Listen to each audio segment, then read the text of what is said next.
இன்னைக்கு ஒரு அருமையான வசனம் நம்ம பார்க்கலாமா? 121வது சங்கீதம் 7வது வசனம். கர்த்தர் உன்னை எல்லா தீங்குக்கும் விலக்கி காப்பார், அவர் உன் ஆத்துமாவை காப்பார். ஃப்ரெண்ட்ஸ், நீங்க ஏசப்பாவுக்கு முதலிடம் கொடுக்கிறவங்களா இருந்தா, அல்லது எல்லா சூழ்நிலைகளிலும் அவரையே நீங்க தேடுகிறவங்களா இருந்தா, அவரை நோக்கி ஜெபிக்கிறவங்களா இருந்தா, உங்களுக்காக இந்த வசனம். அவர் உங்களை எல்லா தீங்குக்கும் விலக்கி காப்பார்.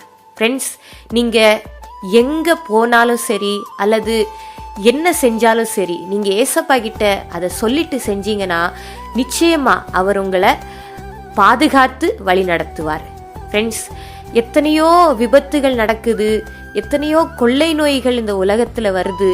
ஆனா எல்லா விதமான நோய்களிலிருந்தும், எல்லா விபத்திலிருந்தும், எல்லா விதமான கஷ்டங்களிலிருந்தும் அவர் உங்களை விலக்கி காப்பார்.